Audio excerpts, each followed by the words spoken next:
Hello friends, आज हम लोग जानेंगे एक चैप्टर जो कि इंग्लिश का द पेस्ट फॉर लिविंग है। क्लास 10th का ये काफ़ी इम्पोर्टेंट चैप्टर है और चैप्टर को हम लोग इम्पोर्टेंट तरीके से पढ़ेंगे जो आपके एग्ज़ाम के पॉइंट ऑफ व्यू से बेटर हो। साथ ही साथ ताकि आपको कैरेक्टरिस्टिक अगर लिखने की बात है तो इजी वे से आप क्या कर सकते हो, कैरेक्टरिस्टिक लिख सकते हो।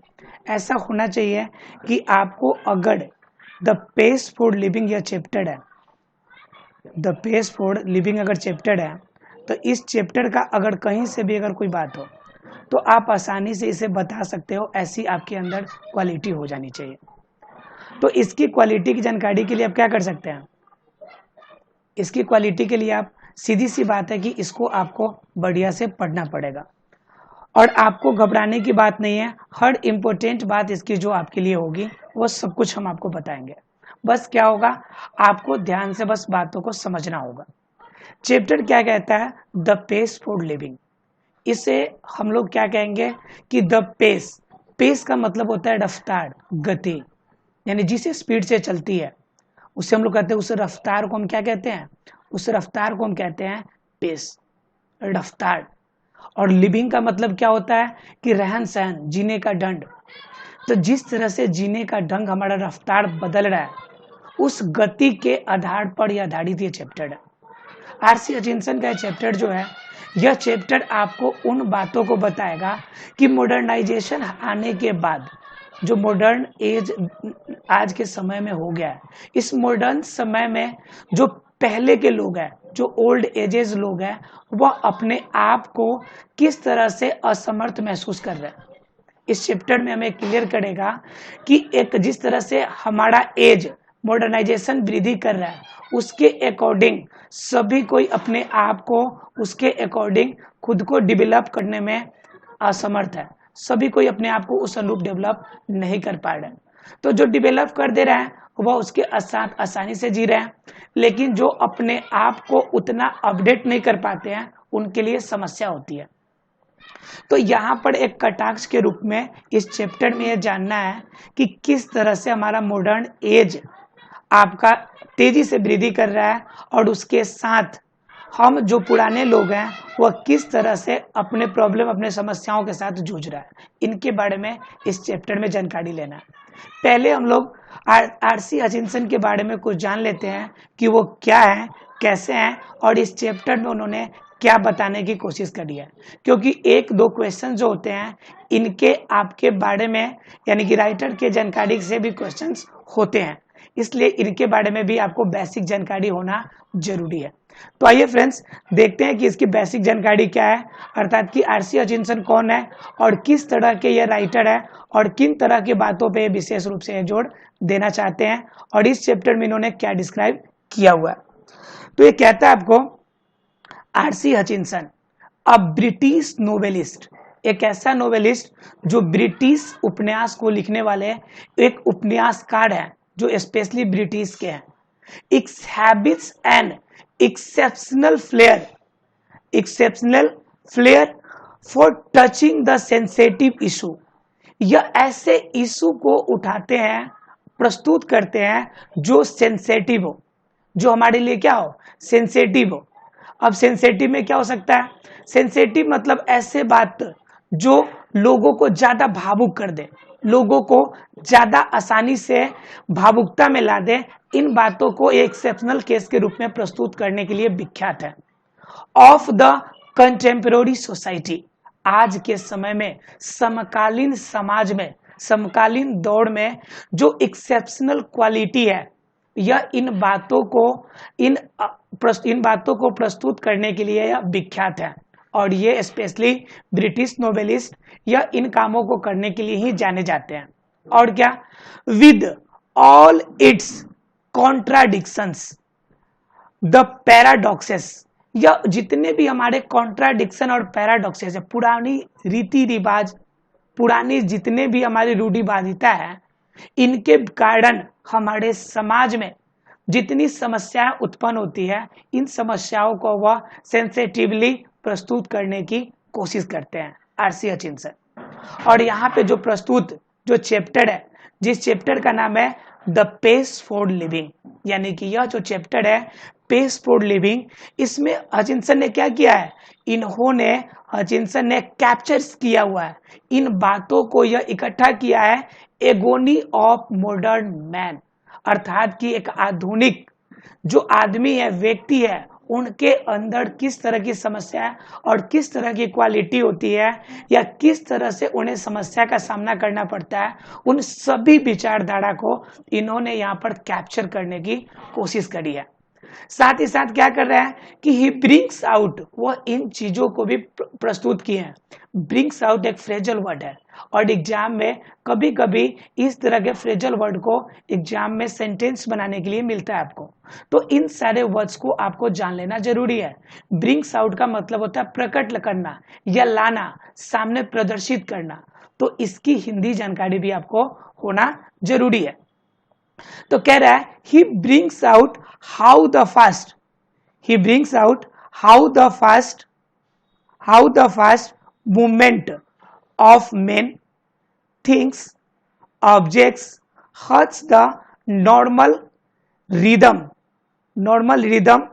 exerts undue pressure on men, women and children। कह रहा है कि इन्होंने प्रदर्शित करने की कोशिश करा है कि आपका जो यह फास्ट मूवमेंट ऑफ मेन है, जो तेजी से बढ़ रही, जो तेज की स्पीड से, हाई स्पीड से जो आदमी की विचारधारा का विकास हो रहा है, जो मॉडर्नाइजेशन हो रहा है, जो वस्तु का तेजी से आपका विकास हो रहा है, नए चीजें जो आपके साइंटिफिक चीजें सामने आ रही है, ये क्या कर रही है, हॉर्ट्स, यह आपको परेशान कर रही है, जख्म दे रही है द नॉर्मल रिदम, जो सामान्य रिदम में, सामान्य लय में जो चल रहे व्यक्ति होते हैं, इन पर एक प्रेशर अनड्यू कर रही है, यानी एक प्रकार का दबाव बना रही है। किन लोगों पर, जो नॉर्मल आपके आदमी है, नॉर्मल जो औरतें हैं, जो नॉर्मल बच्चे हैं, उन पर प्रेशर दे रहा है। कहने का मतलब है कि जो ब्रिटिश नोवेलिस्ट है, इस चैप्टर में यह बताने की कोशिश करी है कि जो नॉर्मल केसेस में जितनी समस्याएं उत्पन्न हो रही है, नॉर्मल केसेस में जितना मॉडर्नाइजेशन हो रहा है, जिनके वजह से एक नॉर्मल लोगों को जिन समस्याओं का सामना करना पड़ रहा है, इन सभी समस्याओं को इन्होंने अपने chapter the pace for living में प्रस्तुत करने की कोशिश की है। यह एक ब्रिटिश नोवेलिस्ट है। बस इसके बारे में इतनी जानकारी अगर हमारे पास हो तो हम इनकी बेसिक जानकारी को जरूर क्लियर कर सकते हैं। आशा है क्लियर होगा।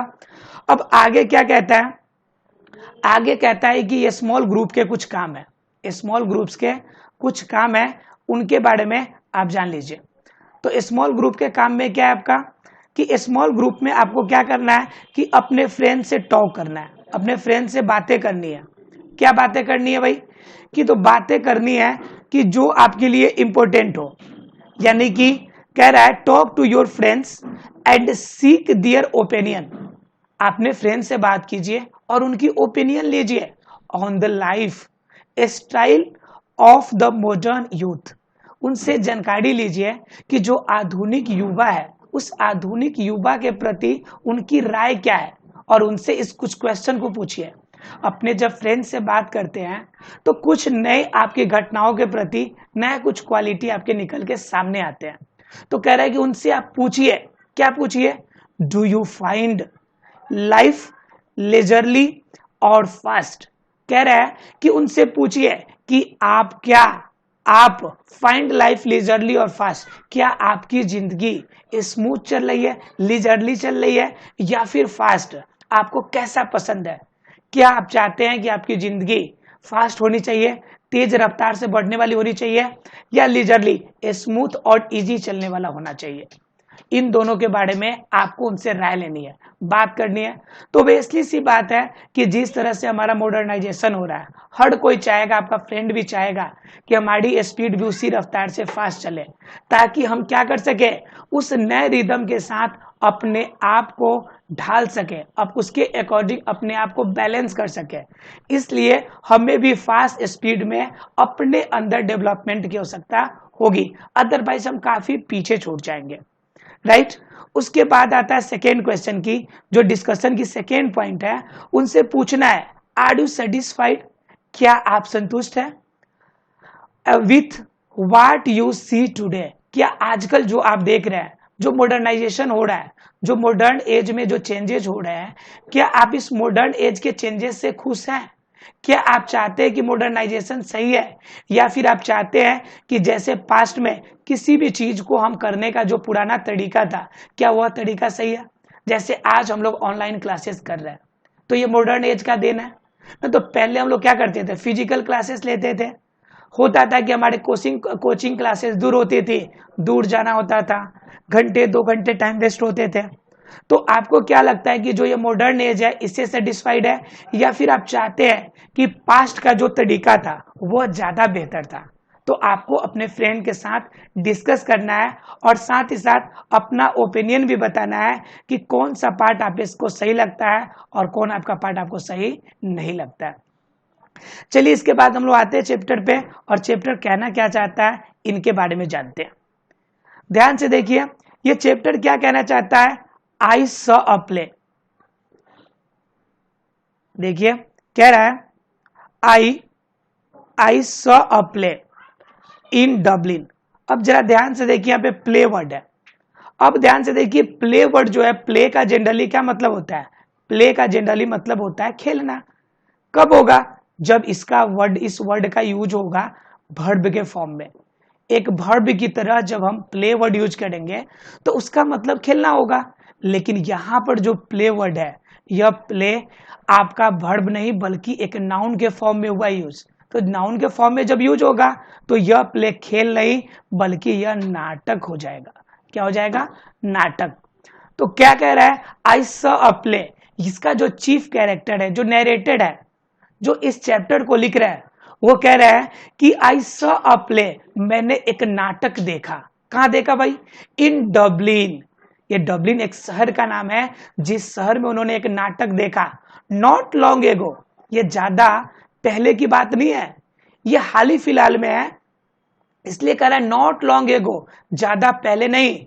इन which the chief character was elderly corn merchant, जिसके अंदर जो चीफ कैरेक्टर है, जो मुख्य रूप से जो मुख्य किरदार उस नाटक का है, वह कौन है, एक इल्डरली कॉर्न मर्चेंट है, एक धनी अनाज का व्यापारी है। ठीक है, इन ए स्मॉल आयरिश कंट्री टाउन, है ना जी, वो आयरिश कंट्री के एक स्मॉल टाउन में रहता है, एक छोटे से शहर में, आयरिश कंट्री के एक छोटे से शहर में रहता है। तो ये कह रहा है आपका नरेटर कि मैंने एक नाटक देखा। कहां पे देखा भाई, डबलिन में। और क्या देखा, ये ज्यादा पहले की बात नहीं है, हाल फिलहाल में ही देखा। और जिसके अंदर जो मुख्य किरदार है, जो मेन हीरो है, वो क्या है, एक कॉर्न मर्चेंट है। मतलब क्या, एक अनाज का व्यापारी है। साथ ही साथ क्या, वह स्मॉल आयरिश कंट्री टाउन, वह आयरिश कंट्री के एक छोटे से शहर में रहता है।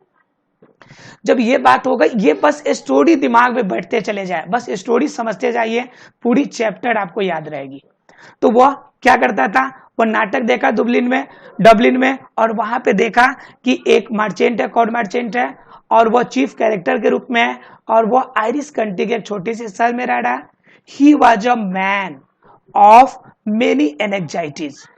भाई एक ऐसा आदमी है जिनके मन में बहुत सारी इच्छा है, आपके अंदर भी है, हमारे अंदर भी है, हर किसी के अंदर इच्छाएं होती है। तो इनके अंदर भी बहुत सारी लालसाएं, बहुत सारी इच्छाएं हैं। हिज हार्ट वाज डिकी, इसका दिल बहुत ही कमजोर है। डिक्की मतलब होता है कमजोर, कमजोर दिल वाले, थोड़ा सा भी कुछ बात हो तो धड़कन हो जाए, हार्ट अटैक बन जाए, है ना। तो हिज हार्ट वाज डिकी, इसका दिल बहुत कमजोर है। हिज नेफ्यू, लेकिन उसका भतीजा जो है, वाज चीटिंग हिम, और उसका भतीजा उसके साथ क्या करता है, धोखेबाजी कर रहा है। आजकल हर कोई हर किसी से धोखेबाजी कर रहा है, तो उसका भतीजा उससे धोखेबाजी कर रहा है। हिज वाइफ, यहां तक कि जो उसकी पत्नी है, had fantastic notion of spending 10 euro on a holiday. कह रहा है कि उसकी पत्नी तो इतना ज्यादा खर्चीली है कि एक बार छुट्टी के दिन में जाती है तो सिर्फ अपने अपने फैंटास्टिक कार्यों के लिए 10 यूरो तो यूं ही खर्च कर देती है। तो क्या हो गया कि उनका एक भतीजा वो चीटिंग कर रहा है। और जब उसकी पत्नी इतना ज्यादा खर्चीली है तो इनडायरेक्टली कह सकते हैं कि उसकी वाइफ भी उसके साथ क्या कर रही है, चीटिंग कर रही है। तो दोनों के दोनों कह सकते हैं कि बेचारे इसके साथ दोनों चीटर से पाला पड़ा है। किसे? ये कॉर्न मर्चेंट को। उसके बाद क्या, all together the pace of life was getting too much for him and in a moment of despair he uttered a great cry from the heart। कभी कभी क्या होता है कि जब आंखों से आंसू ना निकल पाता है तब, लेकिन उस कंडीशन में आपका दिल रोता है, आप मन ही मन रोते हैं। कभी कभी ऐसा समय आता है जिस समय आप आंखों से आंसू तो नहीं बहा पाते लेकिन आप रोते हैं, आपका दिल जरूर रोता है। तो ही कह रहा है ऑल टुगेदर, सबके साथ रहने के बाद, pace of life was getting too much for him. लेकिन यह जो पेस ऑफ लाइफ है, जो जिंदगी का दौड़ है, जिंदगी की जो रफ्तार है, उसके लिए टू मच था। टू मच का मतलब क्या हो गया, जहां पर भी वर्ड टू आ जाए, जहां पर भी वर्ड क्या आ जाए, जहां पे भी वर्ड आ जाए TOO, टी का मतलब समझ जाइएगा कि यह मामला जो हो गया आवश्यकता से अधिक हो गया, जो ना होना चाहिए। तो कह रहा है टू मच, इतना ज्यादा उसके लिए हाई हो गया है कि अब उसे कंट्रोल करना, बैलेंस करना उसके बस की बात नहीं है। तो कह रहा है pace of life was getting too much for him, उसके लिए ज्यादा हो गया, भारी होने लगा है।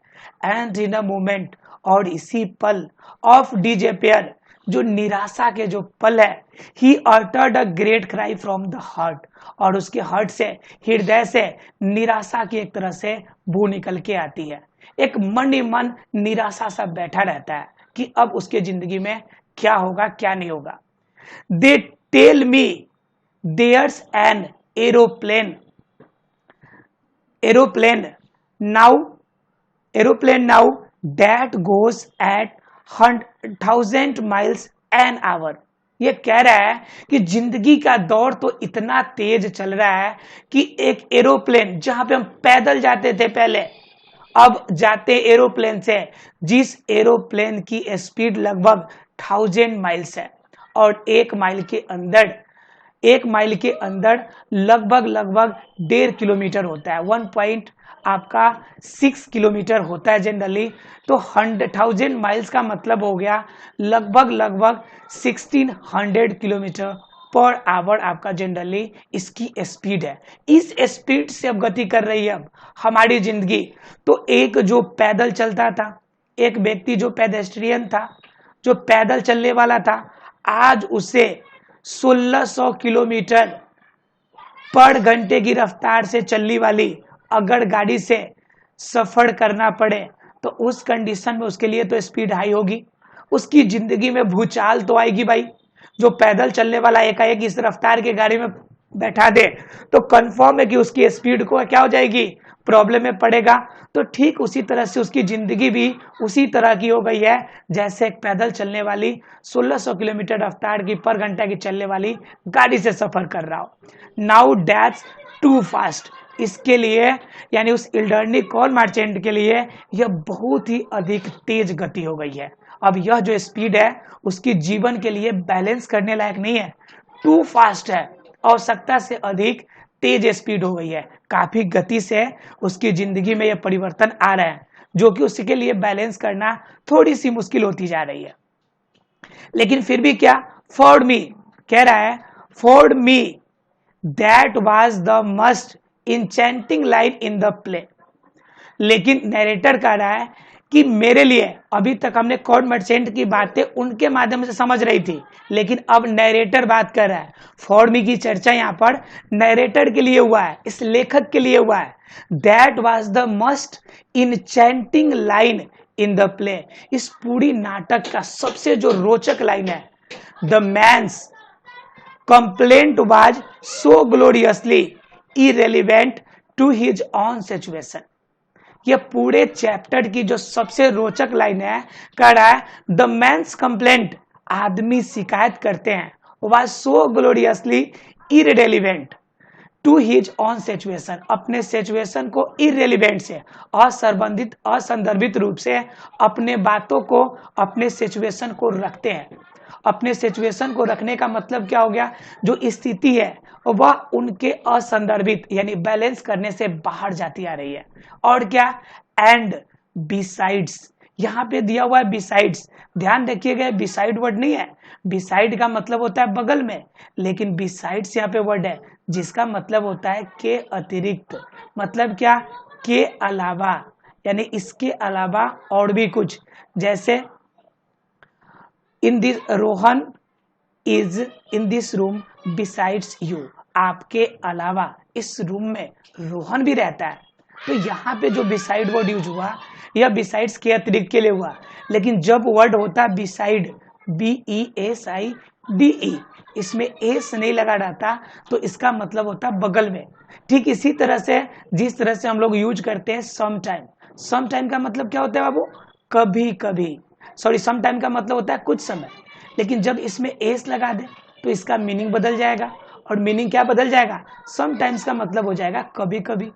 तो इस तरह से कभी कभी एस वर्ड जुड़ने से भी मीनिंग जो होती है वो चेंज हो जाती है।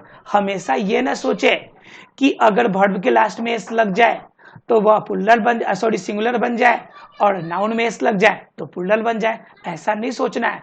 कभी कभी एस जोड़कर उस वर्ड का पूरा मीनिंग ही चेंज कर देते हैं। क्लियर। तो यहाँ पे क्या कह रहा है, and besides being comic it struck me as perfect illustration of the way the Irish get a subtle truth by the most unlikely approaches।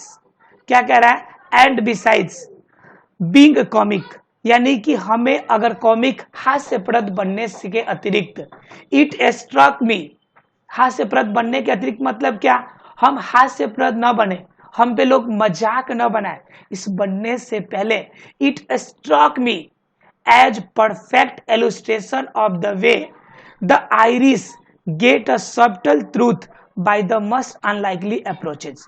ठीक है, ये कह रहा है कि मस्ट अनलाइकली अप्रोचेज, कुछ अलग अलग तरीके के अविचारणीय आपके अप्रोचेज के माध्यम से ये हमें इलस्ट्रेट करता है, हमें वर्णित करता है, परफेक्ट तरीके से हमें यह बतलाता है कि हमारी जिंदगी की रफ्तार कैसे बदलती जा रही है।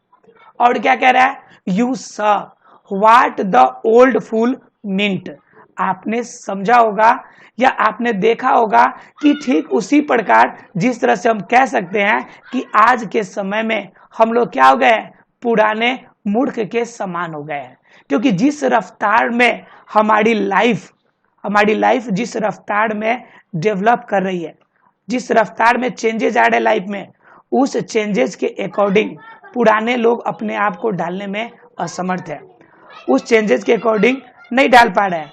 जब चेंजेस के अकॉर्डिंग अपने आप को ना डालेंगे तो अपने आप को मूर्ख ही मानेंगे। तो वही कह रहा है कि हम एक पुराने मूर्ख के समान यहाँ पर शामिल हो रहे हैं। और क्या कह रहा है, नॉट डेट आई, कह रहा है not that I have any dislike of rapid movement myself. क्या कह रहा है कि not I have any dislike, मैं नापसंद नहीं करता, of rapid movement myself, मेरे लिए जो ये रैपिड मूवमेंट है, तेजी से जो परिवर्तन है, तेज रफ्तार वाली गति है, ऐसा नहीं है कि मैं इसे पसंद नहीं करता, आई एंजॉय, मैं आनंद लेता हूं, मुझे भी मजा आता है। Going in a car eight 90 miles an hour, 90 miles per hour वाली स्पीड वाली कार से ट्रेवल करने में मुझे भी मजा आता है, मुझे भी अच्छा लगता है। so long as I am driving and so long as it is not my car। क्या कह रहा है कि मुझे पता है कि इस रफ्तार से मैं ड्राइविंग कर रहा हूं, या भले ये मेरी कार ना हो, दूसरी की कार हो, लेकिन उसके साथ में मैं इस रफ्तार में जब गति करता हूं तो ऐसा नहीं है कि मैं इसे नापसंद करता हूं, मैं भी इस मूवमेंट का, इस पल का मैं आनंद लेता हूं, मुझे अच्छा लगता है। आई adore the machines that hurl you about at Battersea। कह रहा है adore the machines that hurl you about at Battersea। क्या कह रहा है आपको कि यहां पे जो आपकी मशीन की रफ्तार है, जो हमें क्या करती है, क्या कह रहा है कि आपका I adore machines that heard you about at Battersea. Battersea एक सिटी, एक डिस्ट्रिक्ट का नाम है जो कहाँ पे है, साउथ लंदन में। तो कह रहा है कि साउथ लंदन के इस बटरसी वाले आपके जो डिस्ट्रिक्ट है, इस दशक में आई एडोर द मशीन्स, मैं इस शहर में मशीन से सने रखता हूँ। यह जो आपकी मशीन वाली दुनिया है, जो आधुनिक युग है, इस परिवर्तन की दुनिया को मैं क्या करता हूँ, स्नेह और प्यार से रखता हूँ। दैट हॉल्स यू, ठीक है, जो आपको ये पिरो देता है या आपको झकझोर देता है, इस मशीन की दुनिया से मैं भी स्नेह रखता हूँ। क्यों स्नेह रखता हूँ, क्यों, क्योंकि टू डाइन इन लंदन, कि लंदन में आपने रात्रि का भोजन किया, एंड लंच इन न्यूयॉर्क, दोपहर में आपने कहाँ पे किया, न्यूयॉर्क में लंच किया, and next day seems to me a much satisfactory experience, और अगले दिन एक संतुष्टिपूर्ण अनुभव का आभास हुआ। मतलब क्या कि इस रफ्तार में, इस तेज रफ्तार में हमारी जो जिंदगी चल रही है, ये मुझे भी अच्छा लगता है कि लंदन में रात्रि हमने लंदन में बिताया, अगले दिन हमने न्यूयॉर्क में बिताया, तो अगली सुबह इतनी तेज रफ्तार से जिंदगी हमारी बढ़ रही है, तो इसे मैं भी पसंद करता हूँ। ऐसा नहीं कि मैं इस पल को हम डिसलाइक करते हो, ऐसा नहीं है कि हम इसे पसंद नहीं करते हो, ऐसा नहीं कि हम इसे डिसलाइक करते हो, इसे पसंद करते हैं। लेकिन क्या इस पसंद करने के साथ में क्या आपका, कि आपको यह जो सेटिस्फैक्टरी एक्सपीरियंस है, यह हमें जो एक्सपीरियंस देता है, यह सेटिस्फैक्टरी एक्सपीरियंस देता है, यानी संतुष्टिपूर्ण अनुभव का आभास कराता है। आई एडमिट, मैं इस बात को मानता हूं कि it excludes all the real pleasures, all the real pleasures of travel, the sort of fun you get from a country bus in Somerset और स्पेन। कह रहा है समरसेट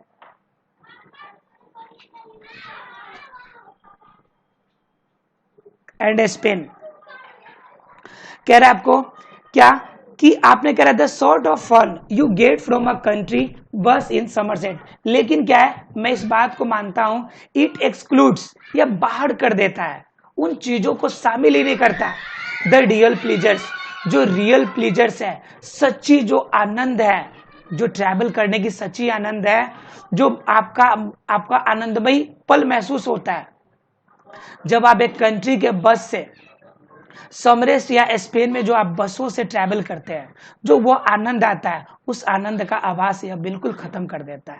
इतनी तेज रफ्तार से चल रही जिंदगी में इस आनंद का आभास हम नहीं कर पाते। It gives you a superficial sense of drama, यह आपको एक ड्रामा का, सुपरफिशियल एक तरह से भ्रामक आपको एक ड्रामा का रूप देता है।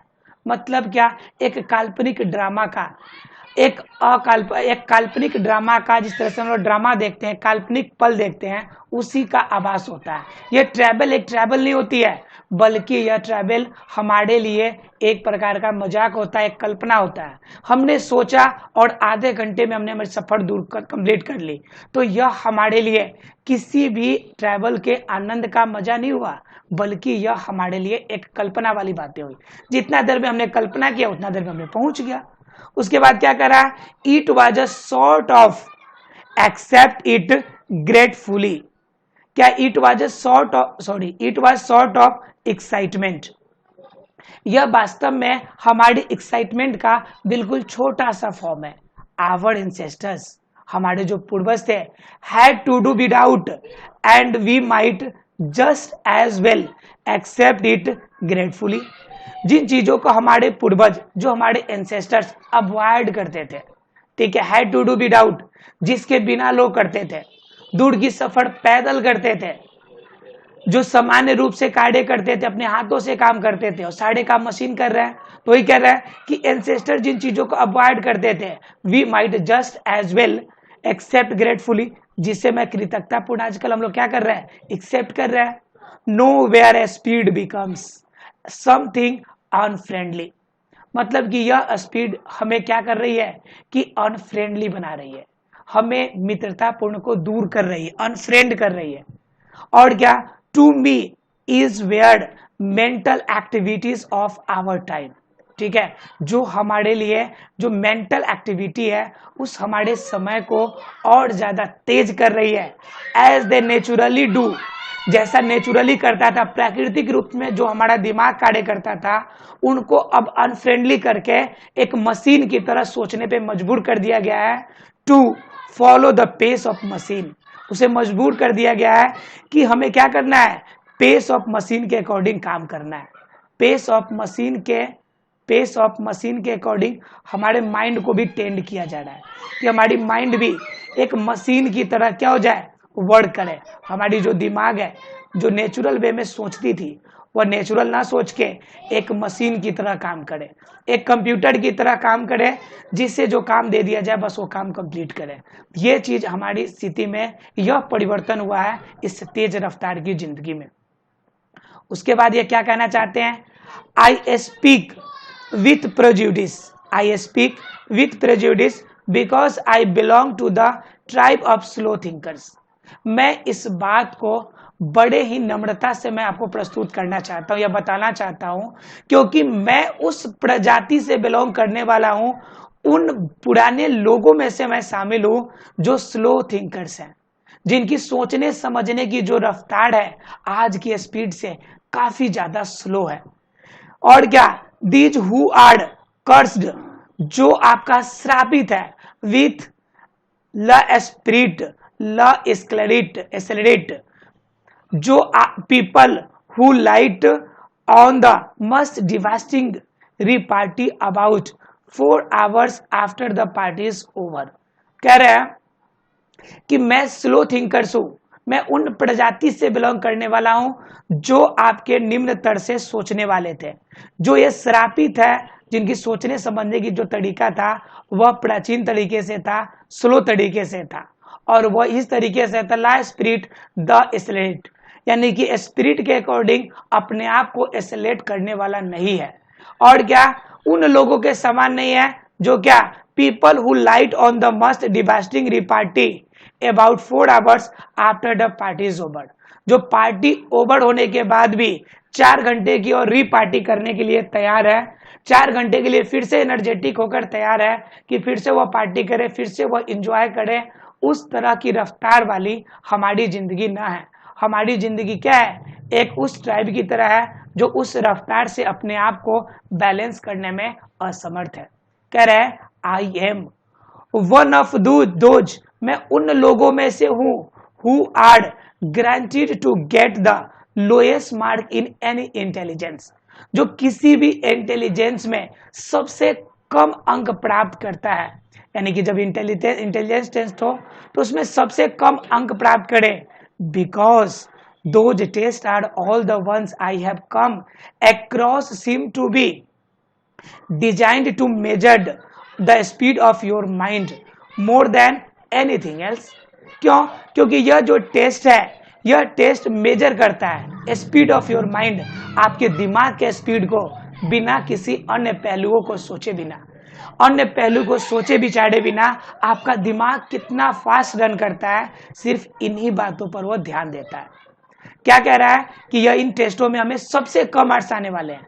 अब ध्यान दीजिएगा जरा सा, यहाँ पर एक फ्रेजल वर्ड है, इस फ्रेजल वर्ड को नोट जरूर कर लीजिएगा। कम एक्रॉस, कम एक्रॉस का मतलब होता है कोई चीज जब अचानक से मिल जाता है, एकाएक से मिल जाता है, किसी चीज को आपको मिलने की आशा नहीं रहती है, एकाएक से नजर पड़ जाए, तो उस वर्ड के लिए हम यूज करते हैं कम एक्रॉस। तो इससे आप लोग नोट डाउन करेंगे, कम एक्रॉस का मतलब होता है अचानक मिल जाना, राइट। तो वही कह रहा है कि मैं उस स्लो थिंकर से बिलोंग करता हूं कि जिनका इंटेलिजेंस टेस्ट लिया जाए तो उस टेस्ट में सबसे कम मार्क्स आएंगे। और साथ ही साथ क्यों? क्योंकि यह जो टेस्ट होगा यह आदमी के दिमाग की टेस्ट नहीं है, बल्कि दिमाग के स्पीड की टेस्ट है, उनकी भावना का, उनके विचार का टेस्ट नहीं है। Obviously we slow thinkers are terribly handicapped in the business of getting a living. जिस तरह से आज के रहन सहन है उसके हिसाब से देखा जाए तो स्लो थिंकर वास्तव में क्या है, आज के समय के लिए एक हैंडीकैप्ड है। हैंडीकैप्ड मतलब क्या? एक विकलांग की तरह ही तो है, क्योंकि वो कुछ कर नहीं सकता। स्लो थिंकर इतना है कि अपने आप को जो थिंकिंग वे है, नए मॉडर्न एज के उसके अनुसार अपने आप को ढाल नहीं सकता, जो उस रफ्तार को नहीं पकड़ सकता उसे हम अपाहिज तो ही तो कहेंगे, अपंग ही तो कहेंगे। तो स्लो थिंकर्स के हिसाब से जो आपके यह आपका नरेटर है वह अपने आप को हैंडीकैप्ड महसूस करता है। उसके बाद क्या कह रहा है, but what I am thinking about just now is not so much the practical use of one's mind as its use of enjoyment.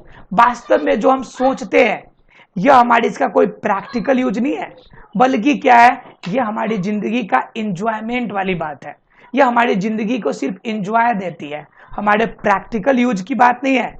जिस तरह से हम अपने दिमाग का इस्तेमाल पहले के समय में प्रैक्टिकल यूज में करते थे, उस प्रैक्टिकल यूज में नहीं, आज का दिमाग हमारे इंजॉयमेंट के लिए यूज किए जाते हैं। और क्या कह रहा है कि इन बातों को समझने के लिए इन्होंने एक एग्जाम्पल रखा हुआ है। एक एग्जाम्पल आपका नरेटर ने यहाँ पे प्रस्तुत किया है, जिसके आधार पे आप समझ सकते हैं कि किस तरह से स्लो थिंकर्स को समस्या होती है और आपके बढ़ते हुए तेज रफ्तार की जिंदगी में। यहाँ तक हम लोगों ने पढ़ा कि नरेटर एक आपका नाटक देखा इन्होंने, और इन नाटक में इन्होंने देखा कि एक स्लो थिंकर्स है, एक आपका काफी कमजोर हर्ट वाला जिनके अंदर बहुत सारी आपकी मन में आशाएं हैं, लेकिन उनके जो भतीजा है, जो कजन्स है, उनकी वाइफ है, सब उनके साथ चीटिंग कर रहे हैं। इनके बारे में हमने देखा। अब हम लोग जानेंगे कि ये एक और नाटक देख रहे हैं और इन नाटक के अंदर, इस सिनेमा के अंदर किस तरह से स्लो थिंकर्स को प्रस्तुत करते हैं, यह जानने की हम कोशिश करेंगे। पूरी चैप्टर में हमें जानना है कि किस तरह से एक स्लो थिंकर्स सफर कर रहा है आज के समय में इस बढ़ती तेज रफ्तार की जिंदगी में। तो कह रहा है एज एन एग्जाम्पल, एक एग्जाम्पल के तौर पर, when I go to the cinema, मैं सिनेमा गया, I found myself in a hopeless, और मैं अपने वहां पर अपने आप को होपलेस पाया, असहाय पाया। होपलेस फॉग यानी अपने आप को होपलेस फॉग में, यानी जैसे कुहासे में खो गया,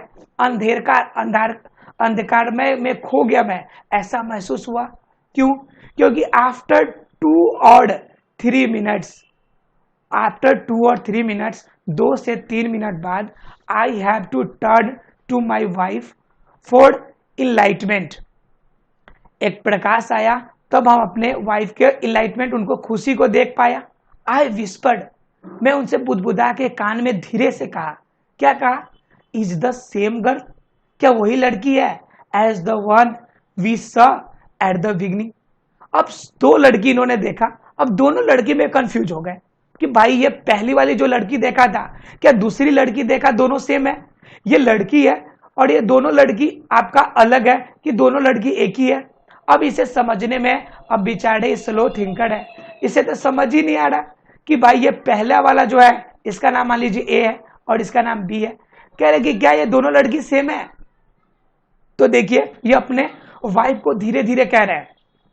ये सोच रहे भाई दूसरा कोई सुनेगा तो मुझे क्या होगी जी, मेरे पे मजाक करेंगे, लेकिन इसलिए वाइफ से पूछ लेते हैं कि भाई ये वही लड़की है कि नहीं है। फिर क्या? एंड सी विस्पर्स, तब उनकी पत्नी धीरे से बोलती है, विस्पर्स बैक, धीरे से उनकी पत्नी बुदबुदा के कहती है, नो नहीं, देयर्स आर 3 गर्ल्स, इस मूवी में 3 लड़की है। इन द फिल्म, इस फिल्म में 3 लड़की है। अ टॉल ब्लॉन्ड, एक लंबी लड़की है जिनके बूढ़े बूढ़े बाल है। अ शॉर्ट ब्लॉन्ड, एक छोटी लड़की है जिनके बूढ़े बूढ़े बाल है। और क्या? एंड मीडियम साइज ब्रंटी, और एक और लड़की है जो मीडियम साइज की है। यानी 3 लड़की, एक लंबी, एक छोटी है और एक मीडियम साइज की है। 3 अलग अलग लड़की है। आप इसे समझने के लिए कॉल देम ए, बी और सी। मान लीजिए जो लंबी लड़की है उसको ए नाम दे दीजिए, जो सबसे छोटी है उसको बी, और जो मीडियम साइज की उसे सी नाम दे दीजिए। ये 3 लड़की है।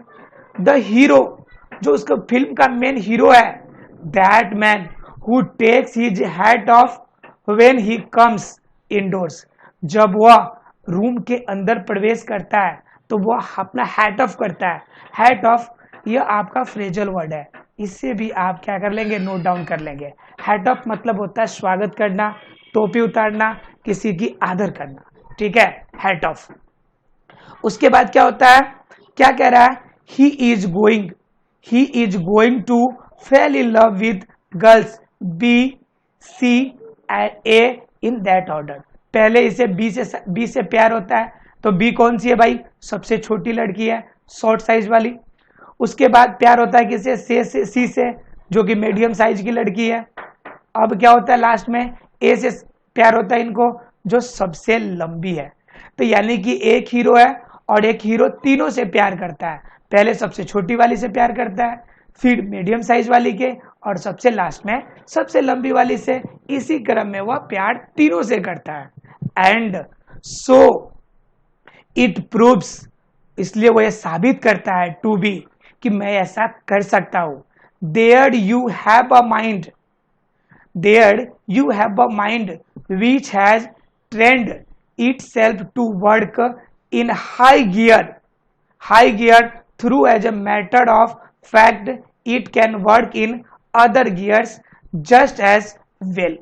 क्या कह रहा है कि यहाँ पे बताना चाहता है, ये ट्रेंड करना चाहता है कि वो क्या करता है, किसी भी काम को हाई गियर में कर सकता है। हाई गियर का मतलब काफी तेज रफ्तार में कर सकता है। मैटर्स ऑफ द फैक्ट, जो फैक्ट मैटर का जो फैक्ट है, can work in other gears, इसके अलावा और गियर में भी जो काम किए जाते हैं उनकी अपेक्षा यह तेज रफ्तार में कामों को कर सकता है।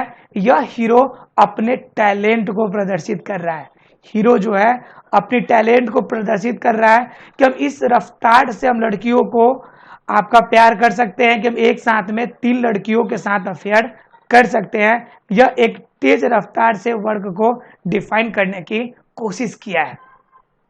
उसके बाद क्या, बट माई पॉइंट इज, लेकिन मेरा मतलब, that is must of my fellow patience in the cinema, लेकिन इस सिनेमा में जो मेरे फेलो पैसेंस है, मेरे जैसे स्लो थिंकर्स है, do think fast enough to keep up comfortably with the rapid changes, लेकिन हमारे जैसे जो स्लो थिंकर्स है अपने आप को कंफर्टेबल रखने के लिए, अपने आप को इसमें जो रैपिड चेंज है उसके अकॉर्डिंग अपने आप को ढालने की कोशिश कर रहा है।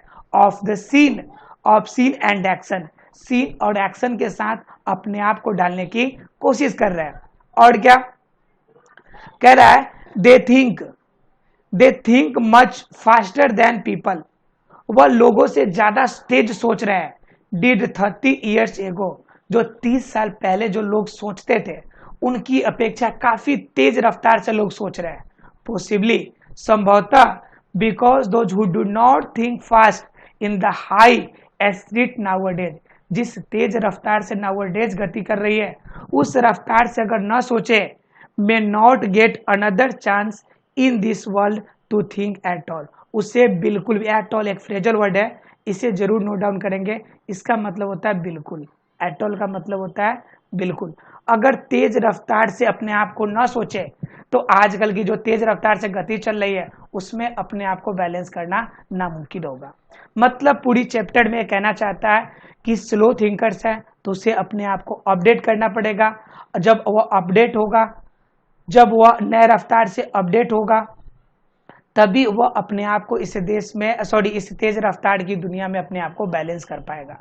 क्योंकि जो मशीनरी एज है, जो मशीन वाला एज है, उस रफ्तार से हमें सोचना भी पड़ेगा, तब जाके हम अपने आप को इसके अकॉर्डिंग बैलेंस कर पाएंगे, अदरवाइज नहीं।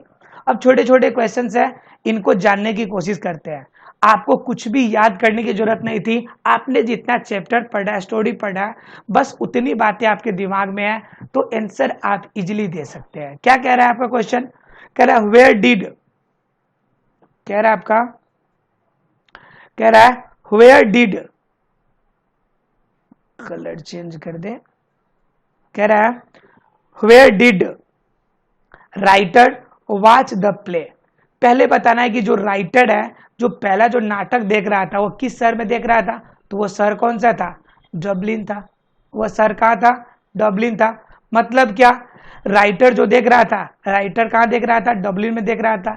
यानी कह सकते हैं कि writer watch the play in Dublin, writer कहाँ देख रहा है आपका नाटक, डबलिन में देख रहा है। उसके बाद सेकेंड क्वेश्चन कह रहा है, इसमें कुछ भी याद करने की चीज ही नहीं है, एग्जाम में क्वेश्चन आएगा, इजीली कर सकते हैं आप। Who was the chief character in the play, इस नाटक में चीफ कैरेक्टर कौन था, जो यह प्ले डबलिन में देखा था उसमें चीफ कैरेक्टर कौन था, जिसके साथ सभी चीटिंग कर रहे थे वो कैरेक्टर कौन था? तो वो कौन था? इल्डरली कोड मर्चेंट। वह आपका धनी तो था, लेकिन वह जो अनाज का व्यापारी था उसी के साथ ना चीटिंग हो रही थी जी। तो यह इल्डरली जो कॉर्न मर्चेंट है वही हमारा क्या था? चीफ कैरेक्टर था प्ले का। यानी क्या? Elderly corn merchant was the chief character in the play. Easily आप उसे आंसर कर सकते हैं। उसके बाद तीसरा क्वेश्चन कहता है आपका third number, writer dislike rapid movement in every field. आपको बताना है कि राइटर हर फील्ड में जो आपका तेज रफ्तार से जो गति बढ़ रही है क्या उसे नापसंद करता है? तो बिल्कुल भी नहीं। उसे वह डिसलाइक नहीं करता, बल्कि उसे वह इंजॉय करता है, उसे आनंद आता है। तेज रफ्तार की जब कार में वो बैठता है तो उससे आनंद आता है, वह उसे नापसंद नहीं करता है। क्लियर? तो यहाँ पे हमें क्या होगा इसका आंसर कि नो, वो रफ्तार को इससे क्या करता है जी? रैपिड रफ्तार से उसे डिसलाइक नहीं करता, बल्कि क्या करता है? रैपिड मूवमेंट को वह इंजॉय करता है। राइट।